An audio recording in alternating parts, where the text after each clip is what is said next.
Hello, everybody. Welcome back to the Morning Rant, the show in which I talk about my life as a TV commercial director and software developer while I telecommute from my home to the office. Today it's very late, but when you have a very young son, my son is 1 year old, you cannot have plans. Yes, you should have plans, but life happens.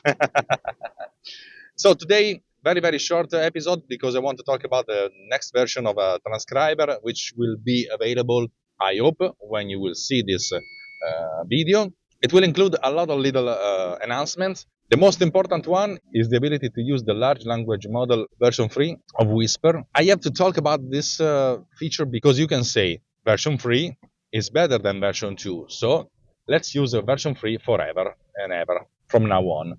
But this is not true because if you look closely to the specifications, yes, this new version has a very lower word error rate for almost all languages. But if you use English or a very common language such as Italian or Spanish, well, I think that this model it's actually worse.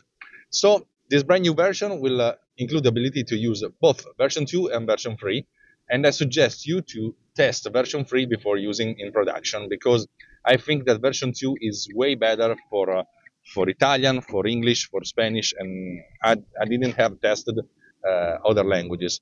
But with languages with Chinese, Korean, Ukrainian, this model is better. So I think you have to test it with your own sources, okay? And maybe sometimes use the version 3 or version 2. You can change the model by selecting the preferences and advanced settings in the upper right side.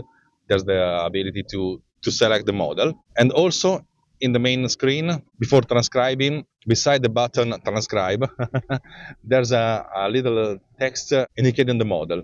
And if you click on this little text, the settings window appears. So it's quite convenient. Then we added a lot of controls, very powerful and specific controls for Whisper, the most professional ones for Whisper. Some of them I don't even know what they means, but I know that for Chinese languages you can change these settings.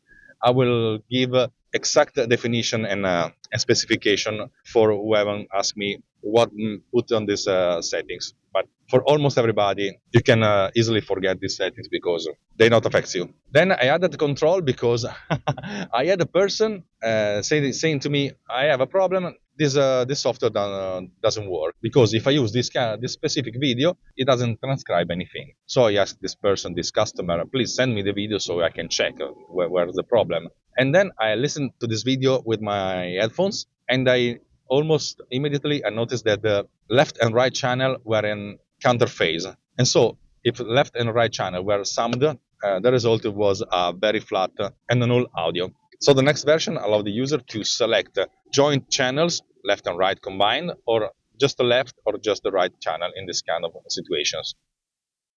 Then there's dictionaries. I always talk about dictionaries in a tutorial video. Simply, dictionaries are used to give the transcription model a set of terms related to the domain of the content of the video. You can use the exact names of the brands of the people to inform the model that these are the most probably used terms when there's arbitration. Okay, and then you can specify a lot of search and replace terms. So if there's a name like FX Factory with FX and Factory separated by a blank space, then you can say, okay, let's join them with a search and replace automatically. You can define any number of dictionaries you want, and then you can use and select as many dictionaries from this set as you want. I created another dictionary with just the punctuation marks with the substitution to nothing because a customer asked me if there's a way to eliminate of the punctuation marks. I think this is something very strange, but you know, who am I to ask what the user needs? And this is a pre-installed dictionary. It is not selected by default, obviously, but you can select it if you want to get rid of all the punctuation marks, comma, periods, semicolons, and so on. And then the last great advancement in this app is the possibility to export CSV files. CSV, comma separated values. You can specify the separator. By default is the semicolon, but you can select the comma or the tab. And you can choose if you want to use only the subtitle with the timecode in, or the subtitle with the timecode in and timecode out. And you can specify a lot of formats for the timecode. You can select just the value in seconds and specify how many digits after the point, 1, 2, or 3 digits, or you can use the timecode format, double H, double M, double S, period, point, fractional parts of the second with 1, 2, or 3 digits, or if you drag a video, then you can select the number of frame of seconds. The timecode format will be double H, double M, double S, double F. I think that's it. I think this is a very, very powerful and strong update. And if you want to ask me what's next on Transcriber, I'm thinking about including the possibility to use OpenAI ChatGPT for creating metadata and summarization for the videos.